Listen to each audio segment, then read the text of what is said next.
नमस्कार दोस्तों, मैं ओम नारायण तिवारी आप सबके बीच पुनः उपस्थित हूँ। आप सबका द बेसिक पॉइंट में बहुत बहुत स्वागत है। फ्रेंड्स, आज हम संविधान में अपना अंतिम टॉपिक पंचायती राज जो कि लोकल गवर्नमेंट से संबंधित है, हम उसको पढ़ेंगे। ठीक है फ्रेंड्स, तो हम क्लास स्टार्ट करते हैं आज की अपनी लोकल गवर्नमेंट को। लोकल गवर्नमेंट में हम पंचायती राज को, जिसमें से हम लोकल गवर्नमेंट, पंचायती राज और नगर पालिका से संबंधित विषय को पढ़ेंगे। इसके इतिहास के बारे में जानेंगे, इसका राजनीतिक उल्लेख क्या क्या है, इन सब चीज़ों के बारे में हम जानेंगे। कुछ दिनों से फ्रेंड्स क्लासेस ऑफ थी, लेकिन कुछ क्लासेस निरंतर चल रही थी और संविधान के बाद हम आपको इकोलॉजी इन्वायरमेंट शुरू किए, नहीं तो हम अर्थशास्त्र विषय आपको पढ़ाएंगे।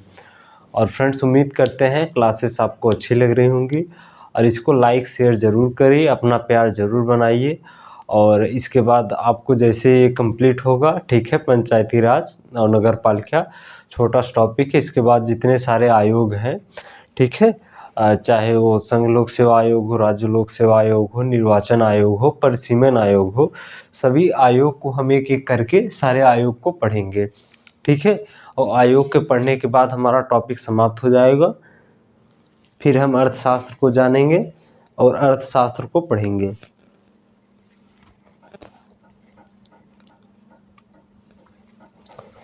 ठीक है फ्रेंड्स, तो क्लासेस हम स्टार्ट करते हैं।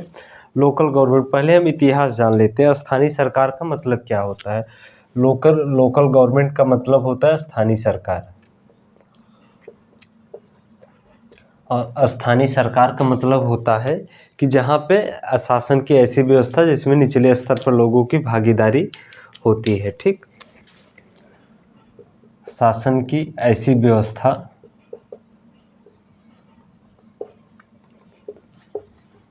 जिसमें निचले स्तर पर लोगों की भागीदारी होती है। निचले स्तर पर लोगों की भागीदारी होती है, जैसे लोगों की भागीदारी होती है। देखिए फ्रेंड्स, जैसे कि हम लोग पीएम का डायरेक्ट चुनाव नहीं करते हैं, पीएम या सीएम का डायरेक्ट चुनाव नहीं करते हैं। हम क्या करते हैं फ्रेंड्स, हम as a member of legislative assembly and member of parliament को चुनते हैं। ठीक है, अब फिर जितने हम मेंबर ऑफ लेजिस्लेटिव असेंबली, विधानसभा के सदस्यों का चुनाव करते हैं, चाहे पार्लियामेंट, संसद के सदस्यों का चुनाव करते हैं, सारे सदस्य मिलकर अपने में से ही एक प्रधानमंत्री और मुख्यमंत्री का चुनाव करते हैं। तो प्रधानमंत्री को चुनने में हमारी कोई भूमिका नहीं रहती है। हाँ, मतलब डायरेक्टली या इनडायरेक्टली तो रहती है, हमारे ही द्वारा ही सदस्य चुने जाते हैं, लेकिन डायरेक्टली हम नहीं चुनते हैं। जबकि आप निश्चित रूप से एक रूरल बैकग्राउंड से बिलोंग करते होंगे और एक रूरल या अर्बन किसी भी बैकग्राउंड से बिलोंग करते होंगे, तो आपने ये चीज़ देखा ही होगा कि जैसे जो ग्राम प्रधान का इलेक्शन होता है और यहाँ पे जो मेयर या नगर पालिका, ठीक है, पार्षद का इलेक्शन होता है, तो उसमें क्या होता है, हम डायरेक्ट चुनते हैं। और डायरेक्ट चुनने से फ़ायदा ये होता है, ठीक है, कि हम अपनी शिकायतों को लेकर डायरेक्ट पहुँच सकते हैं कि हमने आपको जिताया है, हमने आपको मत दिया है, तो निश्चित रूप से और वो बाध्य भी होते हैं सुनने के लिए, चूँकि अगली बार उन्हें पुनः फिर इलेक्शन में आपको डायरेक्ट सामने आना है। ठीक है फ्रेंड्स, लेकिन पीएम या सीएम का चुनाव में ऐसा नहीं होता है। इसी को बोलते हैं प्रत्यक्ष लोकतंत्र। ठीक है, वर्तमान में प्रत्यक्ष लोकतंत्र कहीं पर भी नहीं है। स्विट्जरलैंड के कुछ एरिया में है, क्योंकि प्रत्यक्ष लोकतंत्र वहाँ पे संभव है जहाँ पे जनसंख्या कम हो। ठीक है, पीएम का डायरेक्ट चुनाव इसलिए नहीं हो सकता, जनसंख्या ज़्यादा है। अगर प्रधानमंत्री चाहे तो भी अगर रोज़ एक एक गांव जाए फिर भी वो नहीं जा सकते। ठीक है, प्रधानमंत्री छोड़िए, हमारे यहाँ के सांसद नहीं जा सकते, छोटी सी बात ले लेते हैं। लेकिन जिनको हम ग्राम प्रधान या, ठीक है, या पार्षद चुनते हैं, वो डायरेक्ट हम उनसे डेली मिल सकते हैं। ठीक है, और अपनी शिकायतों को कह सकते हैं। और मतलब प्रत्यक्ष हमारी वार्ताएं प्रत्यक्ष होती हैं कि आपको ये हमारा काम कराना है, या गांव का ये विकास करना है, या जो पार्षद के लिए खड़े होते हैं, जो पार्षद के लिए उम्मीदवार खड़े होते हैं, ठीक है, वो भी प्रत्यक्ष तौर पे बोलते हैं कि नहीं, अगर हम जीत गए तो हम एक काम कराएंगे। ठीक है, लेकिन इसलिए प्रत्यक्ष लोकतंत्र कहा जाता है। तो इसमें निचले स्तर की भागीदारी होती है, ठीक है। इसको बोलते हैं ग्रास रूट डेमोक्रेसी। स्थानीय सरकार को ही बोला जाता है ग्रास रूट डेमोक्रेसी, ठीक, ग्रास रूट डेमोक्रेसी, ठीक है। तृणमूल लोकतंत्र बोलते हैं इसको, हिंदी भी नाम जान लीजिए, ठीक है। चूंकि पूछा जा सकता है तृणमूल लोकतंत्र का संबंध है, तो वहाँ पे ऑप्शन में आपको स्थानीय सरकार दिया जा सकता है, अदरवाइज स्टेटमेंट टाइप भी क्वेश्चन पूछा जाता है। और ग्राम समाज की अवधारणा आप लोग परिचित ही होंगे, ठीक है। ग्राम समाज की अवधारणा महात्मा गांधी की, ग्राम समाज की अवधारणा, ठीक है। ग्राम समाज को कौन चाहते थे? गांधी जी चाहते थे, लेकिन ठीक है। और अंबेडकर, डॉक्टर भीमराव अंबेडकर साहब इसके विरुद्ध थे, ठीक है। इसीलिए उस समय उसको डीपीएसपी में रखा गया था। और वर्तमान में नेक्स्ट क्लास में हम 73rd अमेंडमेंट और 74th अमेंडमेंट पढ़ेंगे, तो वहाँ पर हम बात करेंगे कि कब कब ये लाया गया था। 1973 की बात तब हम करेंगे। देखिए, अंबेडकर का अगर एक तरीके से कहा जाए कि अंबेडकर विपक्ष में क्यों थे, तो उस समय तक की एक हमारे यहाँ विविधता बहुत ज़्यादा थी। विविधता कहें तो एक कहें कि मतलब जो खास करके SC ST के कैटेगरी थे, निश्चित रूप से उनमें उतनी स्वतंत्रता या स्वायत्ता नहीं थी, ठीक है। और स्वायत्ता स्वतंत्रता नहीं थी, जैसे वो आर्थिक रूप या सामाजिक रूप को पिछड़े थे, कमज़ोर तबके के वर्ग से आते थे। तो ऐसे में अगर वो निश्चित रूप से चुनाव में भागीदार अगर करते भी, तो भी नहीं जीत पाते, ठीक। और निश्चित रूप से एक फिर वही जो पुरानी पद्धति थी, वही एक पद्धति हो जाती कि ठीक है, जो मतलब आज भी देखिए कि मतलब जो ग्राम प्रधान पार्षद का एक कमी तो है, जो इलेक्शन होता है खास करके देखे होंगे कि आपकी व्यक्तित्व के आधार पर नहीं होता है। व्यक्तित्व का मतलब है कि आपका कितना आप विकास करना चाहते हैं, कितना काम करना चाहते हैं, इस आधार पर नहीं होता है। ज़्यादातर इलेक्शन लोकप्रियता के आधार पर, और अगर एक कठोर शब्द में कहें तो जाति के आधार पर चुनाव होता है, आज भी है, ठीक है। हम इस चीज़ को माने या ना माने, बट चीज़ें हैं। और वर्तमान में आप लोकसभा का चुनाव चल रहा है, तीसरा चरण समाप्त हो चुका है। आप देख ही रहे हैं किस तरह से जातिगत समीकरण बनता है। तो गांव में भी या तो परिवारवाद चलता है, ठीक है, मतलब वहाँ पे परिवार सीमित परिवार है, तो वहाँ पे परिवारवाद की अवधारणा भी चलती है। और यहाँ पे मतलब यहाँ पे थोड़ा सा परिवारवाद कम रहता है, चूँकि हमारा परिवार है, गांव में फलाने का परिवार तो उनको देगा, उनको इस तरीके से चलता है। तो अम्बेडकर जी किस चीज़ के पक्ष में नहीं थे, चूँकि वो जानते थे कि मतलब जो संपन्न वर्ग के लोग हैं वही फिर संपन्न हो जाएंगे। और उस समय ऐसे हमारे यहाँ थोड़ा सा सिस्टम, चूँकि हम जल्दी नया आज़ाद हुए थे, ठीक है। तो हमारे पास निश्चित रूप से एक आधारभूत चीज़ें नहीं थी हमारे पास, ना तो सड़क था, ना तो रेल सीमित मात्रा में था, ठीक है। और संचार की भी सुविधाएं नहीं थी, और टेक्निकल संचार की सुविधाएं तो नहीं थी। और ठीक है, विकसित भी विकासशील भी हम उसमें नहीं आते थे। निश्चित रूप से हमारे पास संचार के साधनों की कमी थी। और वर्तमान में जैसे मीडिया वगैरह है, ठीक है, लाइट है, सब चीज़ें नहीं थी, थोड़ा सा दिक्कत होता संचार करने में, इसलिए अम्बेडकर जी उसमें विपक्ष में थे, इसलिए उसको डीपीएसपी में रखा गया। गांधी जी चाहते थे कि नहीं, ग्राम समाज की स्थापना हो, वो भी तुरंत चाहते थे, ठीक है। इसको सहभागिता मूलक लोकतंत्र की स्थापना भी कहते हैं, ठीक। इसको एक नाम और से जानते हैं, सहभागिता मूलक लोकतंत्र की स्थापना, ठीक। थोड़ा सा हम डिटेल में लेके चल रहे हैं क्लासेस, क्योंकि अभी इससे प्रश्न आने की संभावना बनी रहती है। चुनाव है तो लोकसभा और निर्वाचन आयोग, आगे हम निर्वाचन आयोग पढ़ेंगे, और आने वाले समय में निर्वाचन आयोग से शायद प्रश्न आ सकता है, ठीक है। और इसका थोड़ा सा हम हिस्ट्री देख लेते हैं कि इसका हिस्ट्री क्या क्या रहा है। देखिए, पहले हिस्ट्री हम कहाँ से शुरू करेंगे, पहले हम वैदिक काल में देखेंगे, ठीक है। तो वैदिक काल में हम जानते हैं कि ऋग्वेद है, ठीक। तो वैदिक काल में ऋग्वेद है, ऋग्वेद सबसे जब इतिहास हम पढ़ेंगे तब हम बात करेंगे ऋग्वेद के बारे में, ठीक है। सबसे प्राचीन ग्रंथों में एक माना जाता है। और ठीक है, ऋग्वेद में सभा था, समिति था, विदत की चर्चा थी, ठीक। नाम बस आप जान लीजिए, बाकी कोई इम्पोर्टेंट नहीं है। इतिहास में आपको डिटेल में ये सब चीज़ें पढ़ना पड़ता है।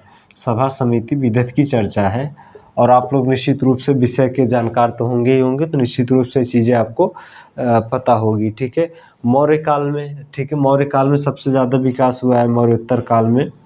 ठीक है, मौर्योत्तर काल से ज़्यादा कहें तो मौर्य काल, और मौर्य काल, गुप्त काल, गुप्तोत्तर काल, और ठीक, और मौर्योत्तर काल, ये सब इतिहास की चीज़ें हैं। जब आप एंशिएंट हिस्ट्री, प्राचीन इतिहास पढ़ेंगे, ठीक है, तब कहेंगे। ठीक है, यहाँ पे गांव का मुखिया होता था, गांव का मुखिया, और जनरली उस समय, सॉरी, ठीक, गांव का मुखिया होता था, और गांव का मुखिया क्या करता था, वृद्धजनों की सहायता से, वृद्धजनों की सहायता से सहायता प्राप्त, वृद्धजनों की सहायता से, जो वहाँ पे बुजुर्ग लोग रहते थे, जिनको थोड़ा सा अनुभव रहता था। बुजुर्ग कहने से तात्पर्य है कि एज नहीं, थोड़ा सा अनुभवी भी होना ज़रूरी है। ठीक है, इसके बाद नेक्स्ट आ जाता है हमारा गुप्त काल। ठीक, गुप्त काल में 2-3 चीज़ें हैं। गुप्त काल में पहला क्या रहता था, प्रशासन मुकद्दम देखते थे, और कर संग्रहण पटवारी देखते थे। प्रशासन मुकद्दम देखते थे, ठीक, मुकद्दम, और कर संग्रहण पटवारी। आज हमारे यहाँ पटवारी का काम क्या है फ्रेंड्स? आज हमारे यहाँ पटवारी का काम है कि जैसे जो लेखा जोखा इत्यादि से संबंधित चीज़ें हैं। एक सेकंड,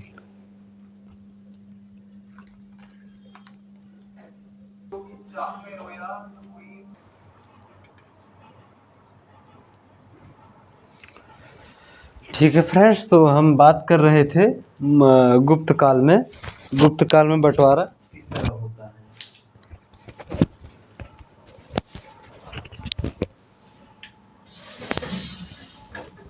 ठीक है फ्रेंड्स, चलिए स्टार्ट करते हैं।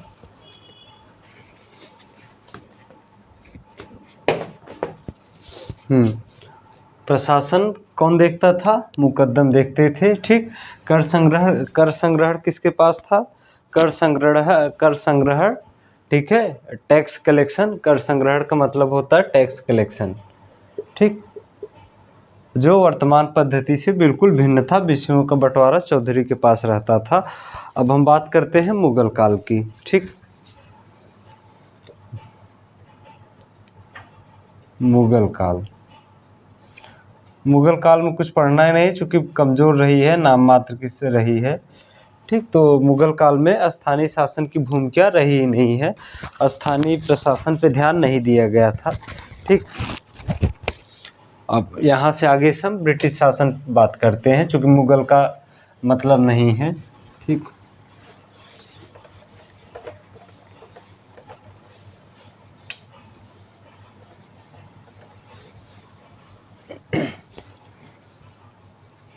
ठीक है फ्रेंड्स, हम मुगल काल की बात करते हैं, सॉरी, ब्रिटिश शासन की बात करते हैं। और ब्रिटिश शासन में भी कब? आफ्टर 1857, 1857 की क्रांति के बाद की बात करेंगे। ब्रिटिश शासन,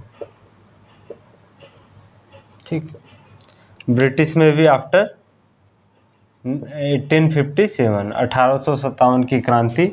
आप इतिहास में पढ़ते होंगे 1857 की क्रांति किस तरीके से हुई थी और इसके प्रभाव क्या क्या रहे हैं। ऐतिहासिक, राजनीतिक, आर्थिक, सामाजिक, भौगोलिक सभी प्रकार के भारतीय शासन पर पड़ने वाले प्रभावों की रूपरेखा से अच्छी तरह से आप भली भांति परिचित होंगे। यहाँ पे हम 1857 के बाद की बात करेंगे। ठीक है, 1864 में पहली चीज़ सरकार का प्रस्ताव आया था। पहली बार 1864 में प्रस्ताव आया था। ठीक, सरकार का प्रस्ताव स्थानीय शासन के बारे में पहली बार 1864 में चर्चा हुई थी। और चर्चा क्या हुई थी? स्थानीय स्वशासन को मान्यता दिया गया था, लोकल गवर्नेंस को, स्थानीय स्वशासन को मान्यता दिया गया था। पहली बार इस तरीके से प्रश्न बन सकता है कि पहली बार स्थानीय स्वशासन को मान्यता कब मिला? तो मान्यता 1864 में मिला था। ठीक है, 1857 में लॉर्ड मेयो के कार्यकाल में फिर से प्रस्ताव आया, 1860 लॉर्ड मेयो। ठीक, और यहाँ पे आप मेंस में इस शब्द को काट भी सकते हैं, काहे का लाड थे तो चोरई। ठीक, तो 1867 में लॉर्ड मोहित काल में प्रस्ताव आया था स्थानीय निकायों को शक्तियाँ देने के बारे में। ठीक, स्थानीय निकायों को शक्तियाँ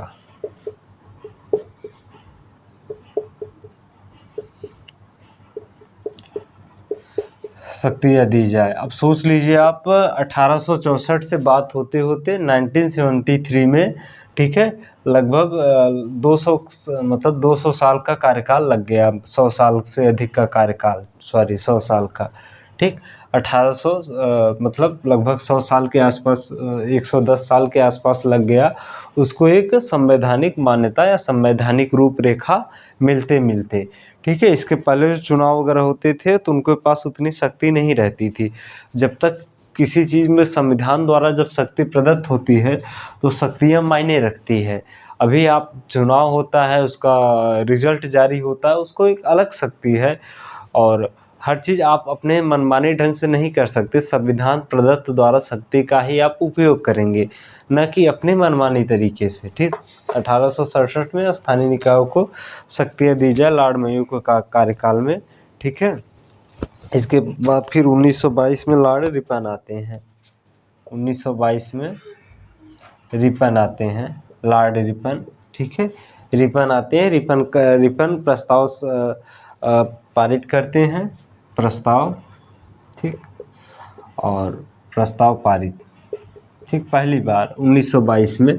1864 में मान्यता मिली, 67 में शक्तियाँ दी जाए की बात हुई, 1922 में प्रस्ताव पारित हुआ। ठीक है, और शक्तिशाली भी बनाया, स्थानीय निकायों को शक्तिशाली भी बनाया 1922 में, शक्तिशाली बनाया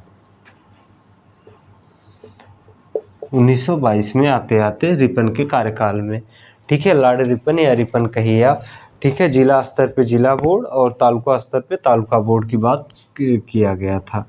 जिला स्तर पे जिला बोर्ड और तालुका स्तर पे इस पे जिला बोर्ड और तालुका स्तर पे तालुका बोर्ड की बात कही गई थी। तो पहली बार यहाँ पे शक्तिशाली बनाया गया था 1922 में लॉर्ड रिपन के कार्यकाल में।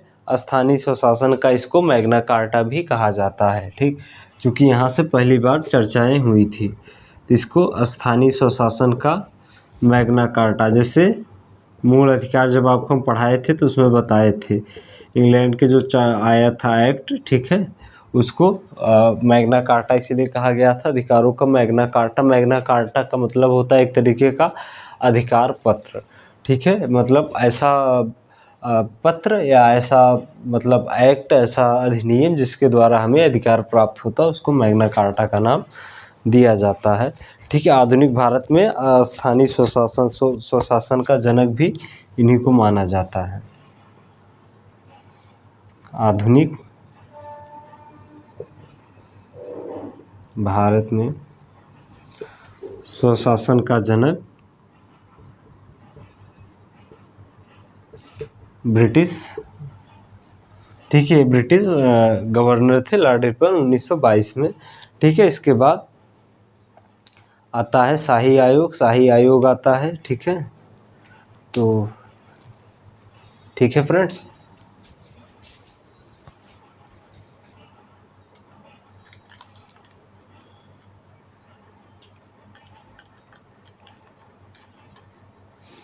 ठीक है फ्रेंड्स, तो हम आगे बढ़ते हैं। यहाँ पे थोड़ा सा एक मिस्टेक हो गई है, उसको हम सुधार करना चाहते हैं। ये 1922 नहीं, ये 1882 है। ठीक, इसको सुधार कर लीजिएगा, यहाँ पे एक मिस्टेक हो गई। ठीक, मिस्टेक के लिए क्षमा चाहते हैं। ये 1882 है, इसको ध्यान रखिएगा। ठीक, फिर 1907 में शाही आयोग आता है। तो प्रश्न इस प्रकार भी बन सकता है कि शाही आयोग किससे संबंधित था। ठीक, तो अगर इससे संबंधित प्रश्न आता है तो निश्चित रूप से ज़्यादातर संभावना रहती है गलत होने की। ये, ठीक है, हाब हाउस के नेतृत्व में आया था, हाब हाउस करके थे। ठीक, के नेतृत्व में आया था। इन्होंने भी इसकी बात कही थी। इनके देख रहे मतलब इनको भारत में किस तरीके से इसको स्वचालित किया, मतलब इसको किस तरीके से प्रचलित किया जाए और इसका भारत में होने वाले इम्पैक्ट आदि को देखने के लिए इस तरीके के 1907 में शाही आयोग आया था। स्थानीय स्वशासन की बात इन्होंने भी की थी। ठीक है, 1907 में शाही आयोग आया था। इतिहास बहुत ज़्यादा इसका है नहीं, ठीक है, लेकिन हम अपने स्तर पर कोशिश करेंगे कि स्थानीय स्वशासन से कुछ भी बातें नहीं छूटनी चाहिए। अब इसके बाद नेक्स्ट आता है जो सबसे इम्पॉर्टेंट है, 1919 का एक्ट आता है, जो एक तरीके से मतलब वर्तमान में संविधान की तरह इसको दर्जा दिया गया था। भारत शासन एक्ट इसका नाम दिया गया था, भारत शासन एक्ट। ठीक, इसको मॉन्टेग्यू चेम्सफोर्ड सुधार के नाम से भी जानते हैं। सुधार कहाँ का था, ठीक है, आप एक्ट में पढ़ते ही होंगे, ठीक, इतिहास में आप पढ़ते होंगे तो ठीक है। दैत शासन वगैरह आदि के समापन इस एक्ट के थ्रू किया गया था, तो मॉन्टेग्यू चेम्सफोर्ड, ठीक है, और लेकिन इसके थ्रू प्रांतों में दैत शासन लागू किया गया था। ठीक, द्वैध शासन का मतलब होता है ड्यूल गवर्नमेंट। ठीक है फ्रेंड्स, और ड्यूल गवर्नमेंट से तात्पर्य होता है कि मतलब प्रशासनिक किसी और के पास रहेगा और वित्त किसी और के पास रहेगा, तो इसको हम ड्यूल गवर्नमेंट के नाम से जानते हैं। ड्यूल गवर्नमेंट के जान प्रांतीय विषय के पास यहाँ पे इसको लिख लेते हैं। ठीक है, यहाँ पे भारत शासन एक्ट, मॉन्टेग्यू चेम्सफोर्ड सुधार, प्रांतों में दैत शासन लागू किया गया था। ठीक है, और जिसमें संरक्षित विषय, प्रांतीय विषय संरक्षित विषय था और एक हस्तांतरित विषय था। ठीक, संरक्षित विषय, संरक्षित का मतलब रिजर्व, हस्तांतरित मतलब ट्रांसफर्ड। जैसे जो विषय जो इम्पोर्टेंट रहता था उसको ये लोग अपने पास रख लेते थे, उसको रिजर्व मतलब रिजर्व विषय नाम देते थे, और जो बिना काम का रहता था जिसमें जिम्मेदारी होती थी देखने की, उसको हस्तांतरित ट्रांसफर्ड विषय का नाम देते थे। ठीक है फ्रेंड्स, संरक्षित विषय और हस्तांतरित विषय। ठीक है, इसको स्थानीय स्वशासन और हस्तांतरित विषय में ही इन्होंने इसकी बात कही थी। ठीक, स्थानीय स्वशासन की। ठीक, ये भारतीयों को देखने की इसकी जिम्मेदारी थी। ठीक है फ्रेंड्स, तो यहाँ तक कंप्लीट हो गया है, तो हम आगे बढ़ते हैं। ठीक फ्रेंड्स,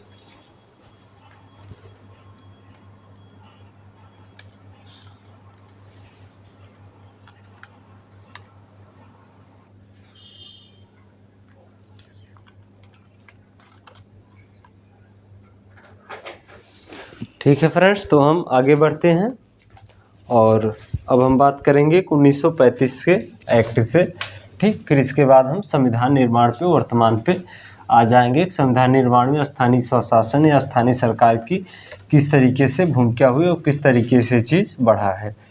ठीक है फ्रेंड्स, इतिहास आप जान लीजिए। ठीक है, किसी चीज़ का इतिहास जानना ज़रूरी है। तो 1935 का भारत शासन एक्ट, जो कि ब्रिटिश काल का सबसे मतलब बड़ा एक्ट माना जाता है, और 1947 में हमें आज़ादी मिली, लेकिन आप भारत शासन अधिनियम 1935 को पढ़ेंगे तो इस तरीके से लगता है कि जैसे इनकी रूपरेखा काफ़ी थी कि कई और साल रहना चाहते थे। जैसे कुछ लोग कहते नहीं, वो ये चीज़ जान चुके थे कि नहीं अब हमें बहुत जल्दी भारत को छोड़ना पड़ेगा, बट आप 1935 का भारत शासन अधिनियम को पढ़ेंगे, ठीक है, उसको विस्तृत रूप से थोड़ा सा ध्यानपूर्वक देखेंगे तो आपको इस चीज़ का एहसास होगा, नहीं ऐसा नहीं है। ठीक है, जिस तरीके से लोग एक्ट लाए थे, जिस तरीके से नियंत्रण करना चाहते थे, उसको देख के लगता नहीं था कि इतने कम समय के लिए कोई इतना बड़ा कानून नहीं बनाएगा। अब जैसे भारत संविधान बना 26 जनवरी 1950 को लागू हुआ है, तो भारतीय संविधान को देखने से आपको क्या लगता है कि संविधान निर्माता क्या चाहते थे, 10-20 साल तक चलेगा या उसको हमेशा तक के लिए रखना चाहते थे कि संविधान अपरिवर्तित रहे और हमेशा हमारी विविधता को समझते हुए इस तरीके से निर्माण किया गया था हमारे पक्ष में, और वो लोग सेम चीज़ किए थे अपने पक्ष में। ठीक है, ताकि कितना से कितना राजस्व लोग वसूल सकते थे, उनका यही काम भी था। ठीक है, यहाँ से प्रांतीय स्वायत्ता दी गई। ठीक, यहाँ से प्रांतीय स्वायत्ता। प्रांतीय स्वायत्ता का मतलब जैसे ऐसे समझ लीजिए जैसे स्टेट और सेंट्रल। ठीक, तो स्टेट गवर्नमेंट के पास स्टेट की सारी शक्तियाँ रहेंगी, कुछ सेंटर के पास रहेंगी। ठीक है, लेकिन ये लोग भी नहीं माने फिर भारत वाले। ठीक, स्थानीय स्तर पर स्वशासन राज्य सूची में रखा गया था। ठीक है, इसको भी लिख लीजिए, स्थानीय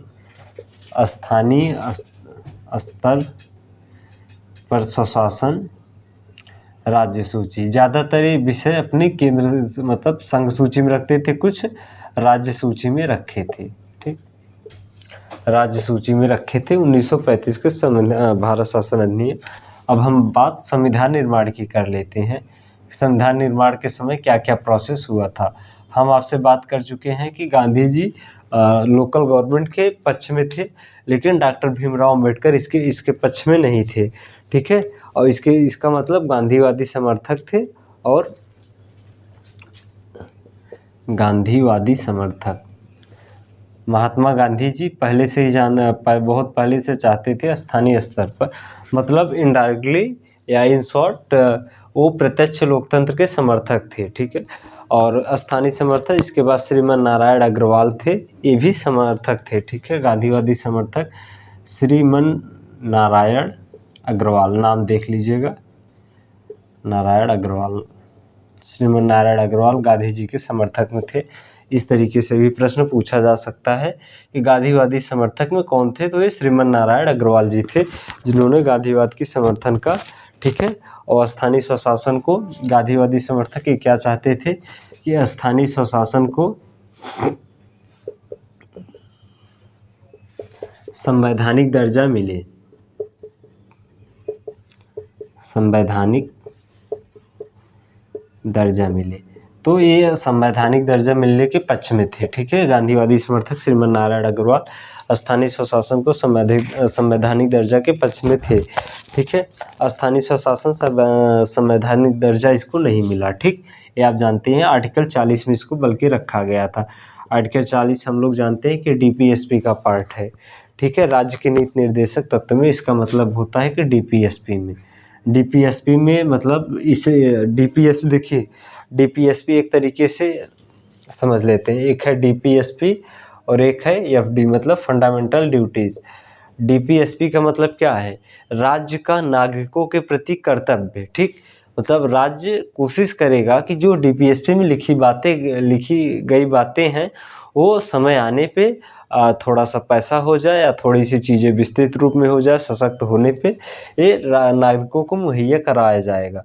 और फंडामेंटल ड्यूटीज का मतलब क्या है कि नागरिकों का सरकार न कहें तो देश के प्रति कर्तव्य है। ठीक, और कुछ फंडामेंटल ड्यूटीज का जो है प्रतिबंध भी है, मतलब अगर आप उसका उल्लंघन करते हैं तो इस तरीके से आपको सजा भी मिल सकती है। जैसे राष्ट्रीय ध्वज का सम्मान करना आपके लिए मतलब उसका आप अपमान नहीं कर सकते हैं। इस तरीके से सार्वजनिक संपत्ति को आप क्षति नहीं पहुंचा सकते हैं।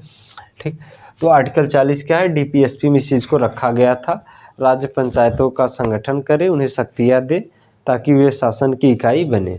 डीपीएसपी में यही बातें लिखी गई है। ठीक, राज्य स्थानीय सरकार का गठन करे, स्थानीय सरकार का गठन करे,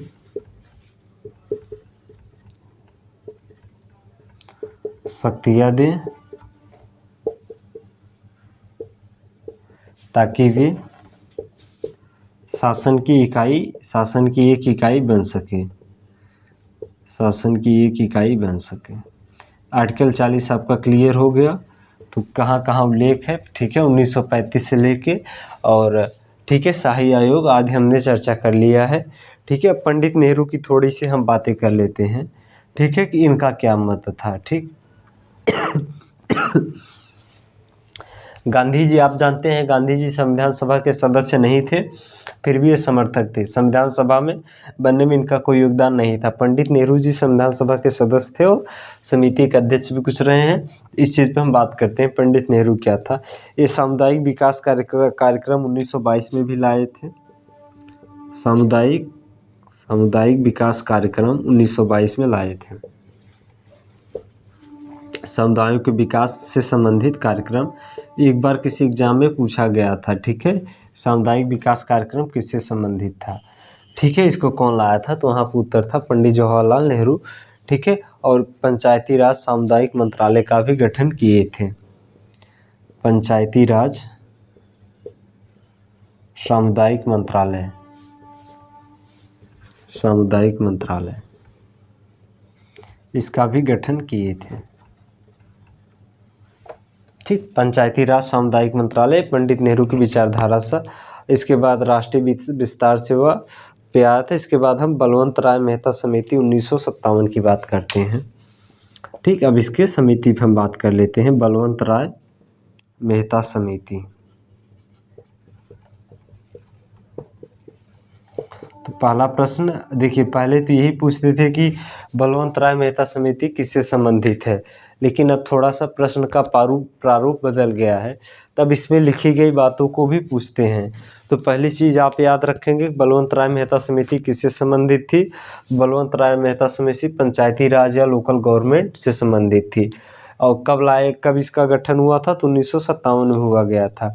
ठीक है, और ये इसका क्या था, ठीक है, जांच के लिए किया गया था, जांच के लिए। और कौन कौन से जांच के लिए, ठीक है, मुख्य 2 जांचों के लिए इसका गठन किया गया था। पहला क्या था, लोकतांत्रिक विकेंद्रीकरण, ठीक है, और त्रिस्तरीय पंचायत। लोकतांत्रिक विकेंद्रीकरण,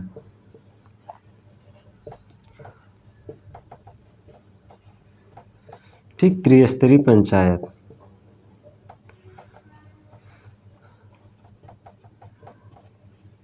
विकेंद्रीकरण का मतलब होता है जैसे कि एक हाथ से दूसरे हाथ को देना। ठीक है, एक मतलब जो अपनी शक्तियां हैं वो एक मतलब कोई भी, जैसे निश्चित रूप से अब जो ग्राम प्रधान के पास या नगर पालिका के पास शक्ति है तो वो किसी और के पास थी, तो उसका विकेंद्रीकरण हो रहा है या डिस्ट्रीब्यूशन हो रहा है।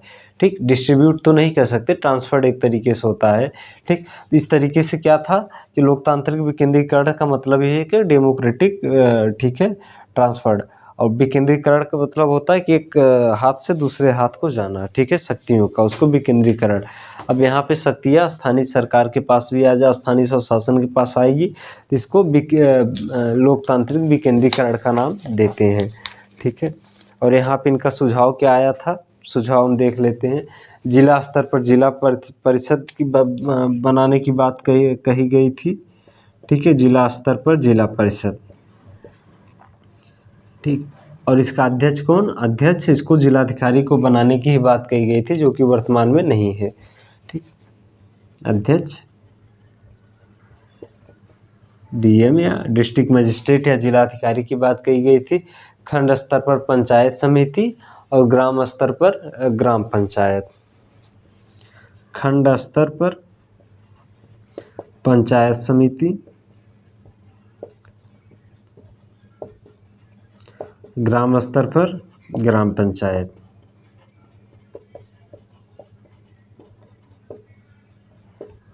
देखिए, खंड स्तर का मतलब होता है कि जैसे आप देखते होंगे कि जो ब्लॉक प्रमुख होते हैं, ठीक है, तो ब्लॉक लेवल पे होते हैं। खंड का मतलब ही होता है ब्लॉक स्तर पर। ठीक, तो ब्लॉक प्रमुख का भी चुनाव डायरेक्ट नहीं होता है। अभी हम इसका, ठीक है, ये बलवंत राय मेहता समिति की सुझाव को बहुत ज़्यादा लागू नहीं किया गया, हालांकि त्रिस्तरीय स्तर पर इनकी बातों को स्वीकार किया गया था और इसी आधार पर लाया गया था। अब आगे हम पढ़ते हैं आगे की समितियों के बारे में। ठीक, और आज की क्लास में हम पूरा इतिहास जानेंगे, स्थानीय स्वशासन का, इससे संबंधित समितियों के बारे में जानेंगे। इसके बाद नेक्स्ट हम 73rd एंड 74th अमेंडमेंट की बात करेंगे। ठीक, और ये बलवंत राय मेहता समिति का ये था कि इनको वास्तविक शक्तियाँ दी जाए। तो जिला त्रिस्तरीय की बात पहले कौन किया था, त्रिस्तरीय पंचायत की बात बलवंत राय मेहता समिति किए थे। ठीक है, राष्ट्रीय विकास परिषद एनडीसी लाया गया इसके बाद। ठीक, तो राष्ट्रीय विकास कार्यक्रम, राष्ट्रीय विकास कार्यक्रम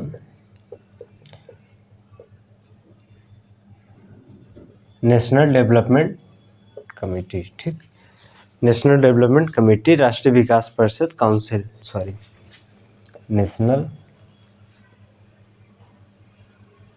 डेवलपमेंट DEVLOPMENT काउंसिल,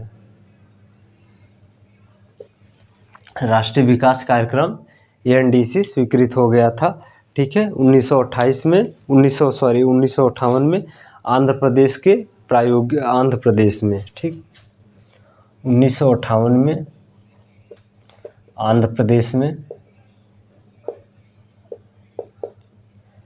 ठीक है, प्रायोगिक रूप से लागू, प्रायोगिक मतलब प्रयोग रूप से, कि कितना सफल होता है, फिर इस आधार पे हम आगे लाएंगे।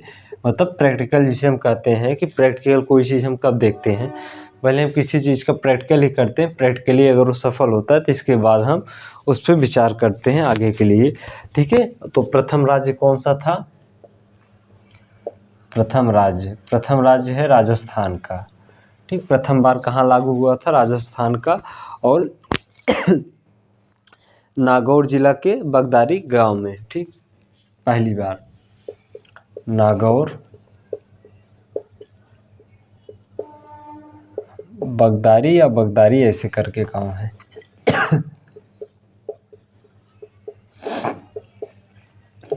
पहली बार 1958 में आंध्र प्रदेश में प्रायोगिक रूप से लागू हुआ था, लेकिन प्रथम राज्य राजस्थान में जिन्होंने लागू किया था, ठीक है, पंडित नेहरू द्वारा पंचायती राज का शुभारंभ किया गया था। पंचायती राज का शुभारंभ, तो ये भी आ सकता है जिसे ग्रीन झंडा या जो भी कहें आप दिखाने का कार्यक्रम। पंचायती राज का शुभारंभ किसके द्वारा किया गया था? पंडित नेहरू के द्वारा किया गया था। प्रथम राज्य राजस्थान था, नागौरी जिला के बगदारी गांव में लागू हुआ था। द्वितीय राज्य आंध्र प्रदेश तमिलनाडु था, ठीक। द्वितीय राज्य कौन कौन से हैं? द्वितीय राज्य आंध्र प्रदेश, तमिलनाडु, ठीक, तमिलनाडु था द्वितीय राज्य। और एक चीज़ और प्रश्न आता है, प्रथम पंचायती राज का शिल्पकार किसको बोला जाता है? तो बलवंत राय मेहता को बोला जाता है पंचायती राज का शिल्पकार, लेकिन बहुत सफल नहीं हो पाया, ठीक, क्योंकि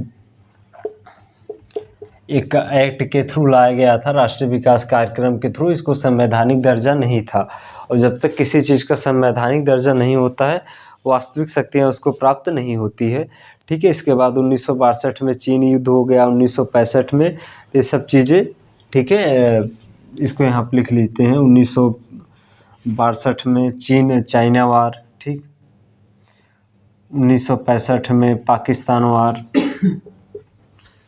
ठीक।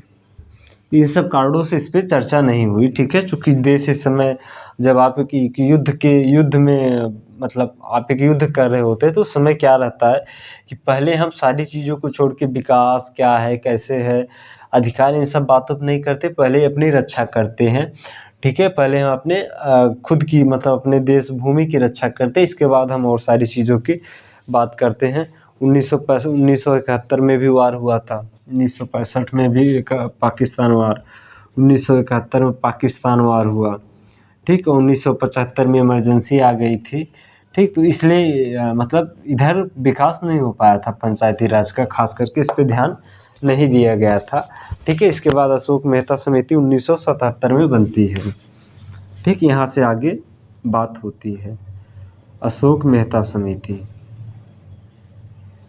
या अशोक मेहता काउंसिल 1977 में बनती है, ठीक। तो आगे हम इस पे बात करते हैं, लेकिन वास्तविक शिल्पकार किसको बोला जाता है? बलवंत राय मेहता को, ठीक है, चूँकि बलवंत राय मेहता समिति के अध्यक्ष जो थे वो बलवंत राय ही थे, और उन्होंने त्रिस्तरीय पंचायत की बात की थी, और जो लोकतांत्रिक विकेंद्रीकरण की भी बात बलवंत राय जी ने ही की थी। नेक्स्ट आता है अशोक मेहता समिति 1977 में, ठीक है।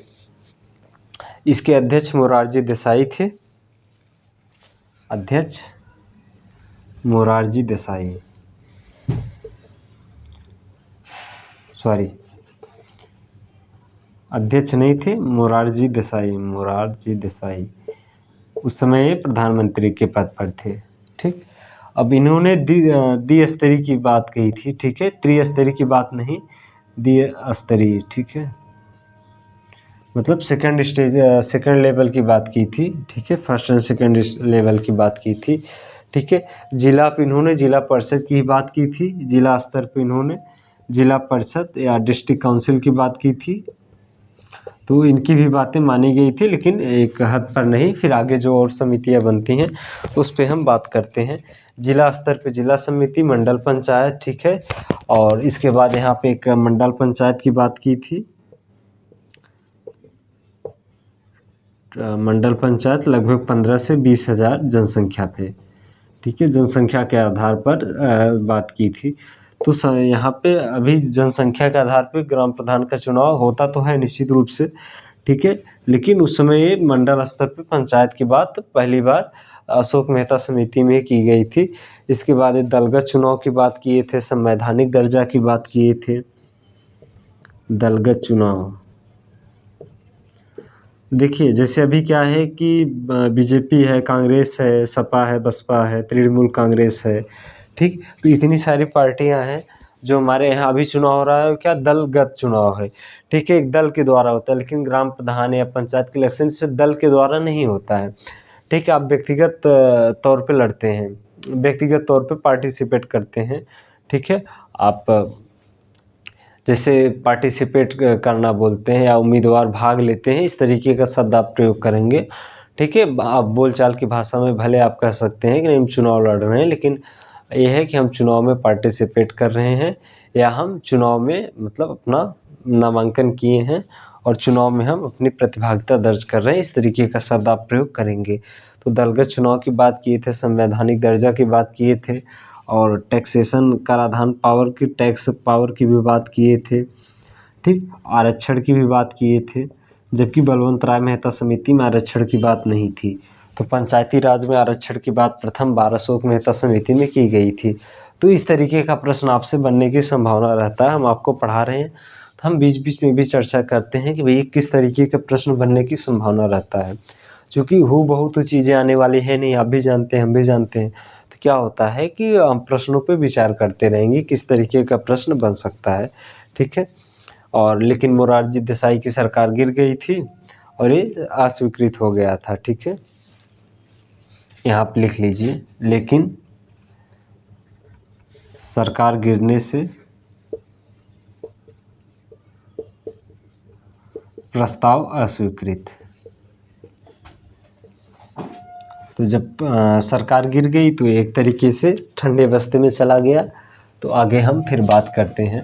ठीक, अशोक मेहता समिति के बाद 1977 में मोरारजी देसाई के कार्यकाल में लाया गया था। ये भी पूछ सकता है। और अध्यक्ष कौन थे? अध्यक्ष यही अशोक मेहता जी थे। ठीक है, जो अध्यक्ष के नाम पे ही समिति का नाम रखा जाता है ज़्यादातर। ठीक, अगर कई लोग मतलब जो हेड रहते हैं उन्हीं के नाम पे अक्सर रख दिया जाता है। और ज़्यादातर या तो अगर विवाद की स्थिति में कुछ और रखते हैं, लेकिन ज़्यादातर एक प्रचलन में यही है। ठीक है, इसके बाद राजीव गांधी की सरकार आती है, तो हम राजीव गांधी की बात करते हैं। ठीक, राजीव गांधी की सरकार आती है। राजीव गांधी जो कि इंदिरा गांधी के पुत्र थे। ठीक है, राहुल गांधी के पिता हैं, कांग्रेस पार्टी के अध्यक्ष रहे हैं और भारत के प्रधानमंत्री के पद पर भी रह चुके हैं। कंप्यूटर का भारत में कंप्यूटर का जनक इनको बोला जाता है। जनक मतलब कंप्यूटर लाने का श्रेय इनको दिया जाता है। ठीक है, और इसमें पीबी के राव समिति बनती है। ठीक, पीबी के राव समिति बनती है राजीव गांधी के शासनकाल में। तो पीबी के राव समिति, अशोक और बलवंत मेहता समिति, ये दो तो सब जान जाते हैं, लेकिन अगर ये प्रश्न आ जाता है पीबी के राव समिति संबंधित है तो निश्चित रूप से सब नहीं कर पाएंगे। ठीक है, और यहाँ पे ग्रामीण विकास एवं गरीबी उन्मूलन कार्यक्रम की जांच सुझाव हेतु, ग्रामीण विकास गरीबी उन्मूलन मतलब गरीबी समाप्ति की जांच हेतु इस समिति का गठन किया गया था पीबी के राव समिति ग्रामीण विकास और गरीबी उन्मूलन की जांच हेतु। ठीक है, और इनका सुझाव हम देखते हैं, पीबी के राव समिति का सुझाव। तो पहला सुझाव इनका क्या रहता था, पंचायती राज कमजोर है, बिना जड़ की घास है। ये स्टेटमेंट इन्हीं का है, पीबी के राव समिति का, पंचायती राज कमजोर है, बिना जड़ की घास। ठीक, अगर कोई भी घास बिना जड़ की नहीं होती, उसी तरीके से, इसलिए इनको कटाक्ष में बोले थे, बिना जड़ की घास। और जिला परिषद शक्तिशाली बनाया जाए, और नया पद जिला विकास आयुक्त। ठीक, इनका तर्क था जिला परिषद को शक्तिशाली बनाया जाए, और एक जिला परिषद को शक्तिशाली या पावरफुल, और एक नया पद सृजित करने की बात कहे थे। और नया पद क्या था, ठीक, कि जिला परिषद आयुक्त, डिस्ट्रिक्ट काउंसिल आयुक्त। ठीक, ये नया पद की बात किए थे, लेकिन ये हो नहीं पाया था। और कार्यकाल 5 वर्ष की बात कहे थे, कार्यकाल, और आरक्षण की बात ये भी कहे थे, कार्यकाल 5 ईयर, और रिजर्वेशन की भी बात ये पीबी के राव समिति में किया गया था। तो ठीक है फ्रेंड्स, हम आगे बढ़ते हैं। और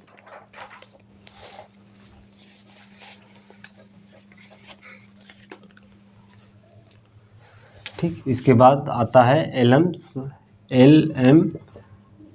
सिंघवी समिति, सिंघवी समिति। ठीक, एल एम सिंघवी समिति, ये 1986 में इस समिति का गठन किया गया था। सारे समितियों को आप ध्यान में रखेंगे, पीबी के राव, बलवंत मेहता, अशोक मेहता, एल एम सिंघवी समिति। ठीक है, संवैधानिक दर्जा की बात इन्होंने किया था, बस छोटा छोटा देख लेते हैं। ठीक, संवैधानिक दर्जा की बात किए थे, और गैर दलीय चुनाव जो कि वर्तमान में लागू है, गैर दलीय चुनाव। ठीक है, बिना दल के चुनाव आप निश्चित रूप से नहीं थे, पता चलता है कि इतने ग्राम प्रधान बीजेपी से, इतने कांग्रेस से, इतने सपा से, इस तरीके से हो जाता है। तो भी एक लोकतंत्र का थोड़ा सा जो मतलब है कि ग्रास रूट डेमोक्रेसी का मतलब होता है कि अगर नियंत्रण किसी अपर पर्सन का रहेगा तो निश्चित रूप से उसका फ़ायदा नहीं मिल पाएगा ग्रामवासियों को। ठीक है, और चुनाव विवाद के लिए अलग अधिकरण की बात किए थे, जो कि है चुनाव विवाद के लिए अलग अधिकरण। ठीक है, चुनाव विवाद के लिए अलग अधिकरण की बात ये भी किए थे। ठीक है, संवैधानिक दर्जा देने की मांग 1986 में ये भी किए थे। ठीक, तो फ्रेंड्स उम्मीद करते हैं यहाँ तक चीज़ें क्लियर हो चुकी हैं। ठीक है, 1988 में इसका बना 1986 में। और नियमित चुनाव, आरक्षण, ये सब बातें तो हर को मतलब सारी समितियों करते हैं। तो नियमित चुनाव मतलब हर 5 वर्ष पे, ठीक, और 5 वर्ष कार्यकाल और आरक्षण, इन सब की बातें किए थे। ठीक, तो आगे हम एल एम सिंघवी समिति हो गया। अब इसके बाद एक थुंगन समिति 1988 में बनी थी। ठीक, थुंगन समिति इसी से संबंधित थी। और इन्होंने इनकी बस एक बातें याद रख लेना, जो कि ये भी संवैधानिक दर्जा की बात करते हैं। थुंगन समिति की एक बातें आपको ध्यान में रखना है 1988 में। और इतना ध्यान रखना कि थुंगन समिति जो है वो पंचायती राज से संबंधित है, बस इतना आपको ध्यान में रखना है। ठीक है, इसके बाद एक आता है गिडगिल समिति। ठीक, गिडगिल समिति ये भी इसी से संबंधित है। ठीक है, ये मतलब पंचायती राज से संबंधित है 1988 में। ठीक, तो इनकी कुछ बातें इम्पोर्टेंट है, जैसे कि संवैधानिक दर्जा की बात, कोई भी समिति संवैधानिक दर्जा की बात करते ही करते हैं। संवैधानिक दर्जा की बात करते हैं, आरक्षण की बात करते हैं, कार्यकाल 5 वर्ष की बात करते हैं।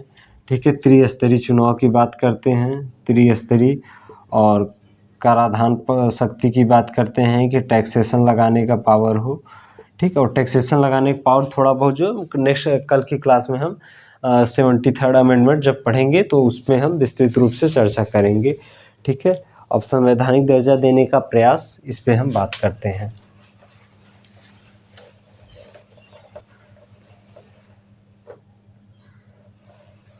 ठीक, इतिहास समाप्त होता है कि किस कौन कौन से समिति है। 5-6 समितियां हैं। एल एम सिंघवी समिति, अशोक मेहता समिति, बलवंत राय मेहता समिति, ठीक है, गिडगिल समिति, थुंगन समिति आदि थी। 5 समिति हैं। अब यहाँ पे संवैधानिक दर्जा का प्रयास हम देखते हैं। संवैधानिक दर्जा का प्रयास या संवैधानिक दर्जा देने का प्रयास किस तरह से हुआ, इस चीज़ को हम देखते हैं। ठीक है फ्रेंड्स, तो संवैधानिक दर्जा का प्रयास, इसमें पहला नाम आता है राजीव गांधी सरकार का। राजीव गांधी सरकार।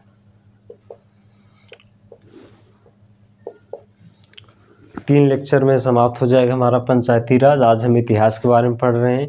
नेक्स्ट हमारा 73rd अमेंडमेंट और उसके नेक्स्ट हमारा 74th अमेंडमेंट रहेगा।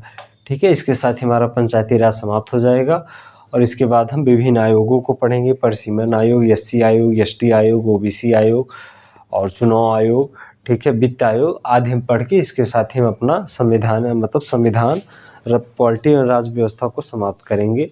ठीक है, और राजीव गांधी सरकार 1989 में इनकी सरकार बनती है। तो हम इस पे हम बात करते हैं क्या क्या हुआ था।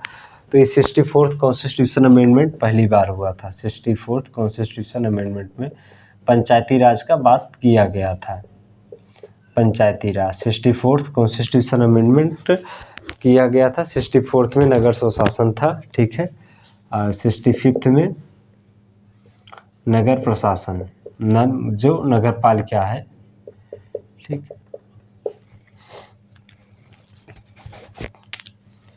लोकसभा से पारित,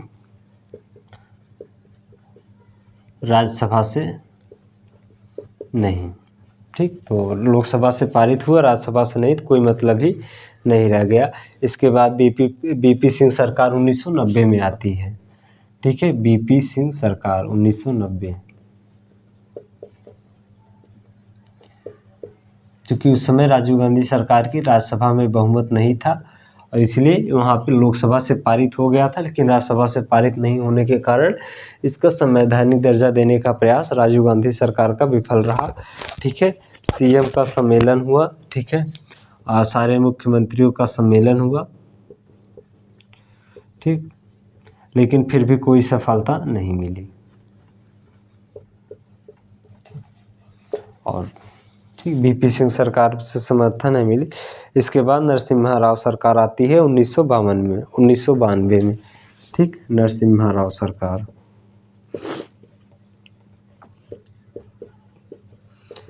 ठीक, 1992 में। ठीक, यहीं से शुरुआत माना जाता है। स्थानीय स्वशासन को संवैधानिक दर्जा मिला। ठीक, स्थानीय स्वशासन को संवैधानिक दर्जा मिला। तो संवैधानिक दर्जा नरसिम्हा राव की सरकार में मिला है।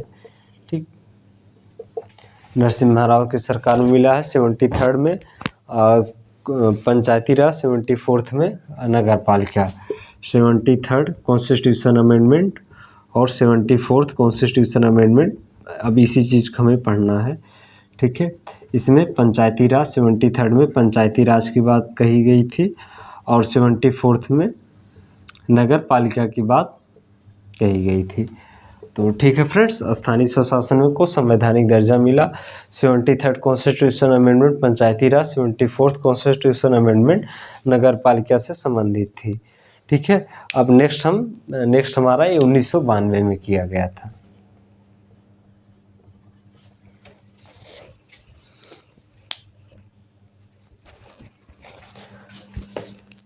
ठीक है फ्रेंड्स, तो उम्मीद करते हैं यहाँ तक चीज़ें क्लियर हो गई होंगी और नेक्स्ट हमारा 73rd कॉन्स्टिट्यूशन अमेंडमेंट और 74th कॉन्स्टिट्यूशन अमेंडमेंट अब इसको हम विस्तृत रूप से पढ़ेंगे, संवैधानिक दर्जा में क्या क्या प्रावधान है। और अंत में एक आपसे रिक्वेस्ट है, चैनल को सब्सक्राइब ज़रूर करिए, ज़्यादा से ज़्यादा शेयर करिए, ठीक है। और जय हिंद, नमस्कार, मिलते हैं फिर एक नए जोश के साथ।